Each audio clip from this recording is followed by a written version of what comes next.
series Evil Lynx 2, The Haunted Investigation, Ep.7, The Curse of the Abandoned Village, The Ghosts of the Creepy Children in the Mist. At that moment, Detective Ash arrived at the desolate field, where a thick fog blanketed the entire area. He stopped the car, a cold shiver running down his spine as he took in the barren and misty landscape before him. The car's headlights pierced through the dense fog, but only illuminated a short distance ahead, while the rest was shrouded in an eerie silence. Clutching his flashlight tightly, Ash stepped out of the car, filled with anxiety as he still couldn't reach Alyssa or Camilla. With cautious steps, he moved into the fog, feeling as though he were entering another world, one filled with darkness and danger. As he pushed through the mist, Ash found himself in an abandoned village, his nerves on edge. The old, decaying houses came into view, but the uncanny silence made the air feel oppressive. As he searched for clues about Alyssa and Camilla, he suddenly felt a chill run down his spine, as though someone, or something, was watching him. Slowly, he turned around, his flashlight trembling as it cut through the fog. Ash's eyes widened, and his breath caught in his throat. Over 10 children with horrific appearances stood right behind him. Their small figures hovered above the ground, as if they had no legs, and they're empty. Hollow eye sockets were pitch black. Each child had a blood-red mouth, twisted into a grotesque, eerie smile. Ash stepped back, feeling the blood freeze in his veins. One of them moved forward silently without a sound, only the oppressive silence hanging over them. Those empty eyes remained fixed on him, drawing him into a bottomless abyss. Struggling to calm himself, Ash told himself that this was just an illusion caused by stress.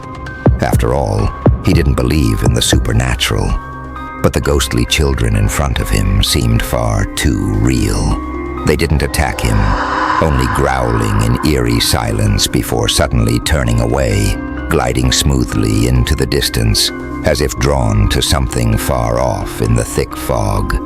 Shaking, Ash found himself following them, his legs moving against his better judgment, even as fear gripped him. His flashlight flickered, illuminating the small figures fading into the distance. They drifted above the ground, emitting no sound, leaving only the unsettling whistle of the wind behind.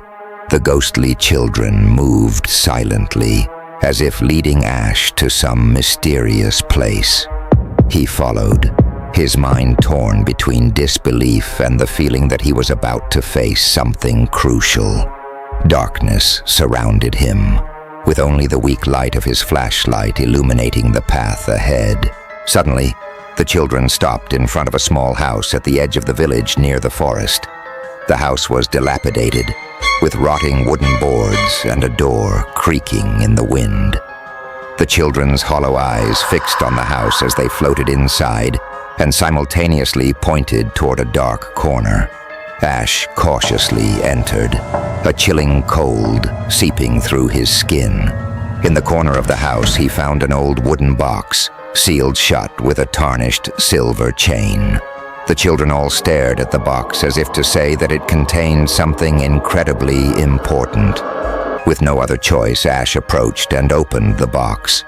Inside, he found a silver talisman, shaped like a cat, bowing its head. The children gestured for him to take it. Despite his hesitation, the silent pressure from the children forced Ash to retrieve the talisman, feeling its cold weight in his hand. He didn't know what it meant, but it was clear the children wanted him to keep it, either as protection or as a key to some terrible truth. The moment Ash picked up the talisman, the air inside the house grew even colder, heavy, as though pressed by an unseen force. A soft whisper came from the darkness, and then a spirit appeared. It was the figure of a man, dressed in old-fashioned clothes, his face sorrowful and hazy like the fog. "You found the talisman." The spirit's voice was gentle, yet haunting. "But you need to understand the truth, to know why this place has become hell." Ash stood still, tension filling him, but he listened quietly, not interrupting. The spirit's voice was somber, echoing in the cold air. "Years ago, this village suffered under a curse from a woman with a cat's face. She appeared on full moon nights and caused a string of child disappearances. The children vanished without a trace, plunging the village into panic. Terrified, the villagers imposed a strict curfew. No one was allowed outside after 8 p.m. The disappearances slowed, but curiosity among the children grew as the years went by. The real tragedy struck when 3 children vanished one night in thick fog, much like tonight. They disappeared without a trace, even after the villagers searched for days. Rumors began to spread that it was the revenge of the cat-faced woman. Cat-faced woman. Ash frowned. Yes, the spirit nodded. She was an ancient witch, living in isolation in the forest. Legend says she could control cats and manipulate the souls of the living. After the disappearance of the 3 children, her power grew stronger than ever. More strange disappearances followed, both adults and children. No one was spared. The entire village descended into disaster, and soon everyone began to vanish, leaving this place cursed forever. Hearing this, a wave of fear rose in Ash's chest. There have been a lot of child disappearances in the city recently. The spirit nodded slightly and continued. The cat-faced woman doesn't just want to control souls within the village. Her power has grown to the point where she can cross the boundary between the village and the outside world. That's why children in the city have been disappearing without a trace. Everything is under her control. If she's not stopped, chaos will descend, and everything will be consumed by eternal darkness. Ash's eyes were filled with horror. "So how do I stop her?" The spirit pointed to the talisman in Ash's hand. "The talisman you hold is the key. It can create a strong barrier, preventing the cat-faced woman from crossing the boundary and sealing her within the village. But you must act quickly before dawn, or it will be too late." Ash looked down at the talisman, feeling the weight of responsibility pressing on him. He knew he had to act immediately, but his heart was still filled with worry about Alyssa, Camilla, and also Nick and Nancy. Would they be safe? Meanwhile, Alyssa, Nick, and Nancy had ventured deep into the ominous forest, where the darkness seemed to come alive with every gust of cold wind. The towering trees blocked out the sky, creating an oppressive and terrifying atmosphere. As they moved deeper, the rustling of the trees gave way to the sound of someone's labored breathing from afar. "That's Camilla!" Alyssa gasped and ran ahead. In a clearing amidst the forest, Alyssa, Nick, and Nancy found Camilla standing there, her small figure trembling in the thick darkness. Her face was marked with panic, her eyes wide with fear. Camilla clutched her shoulders, her voice hoarse and broken. I just saw something. It attacked me."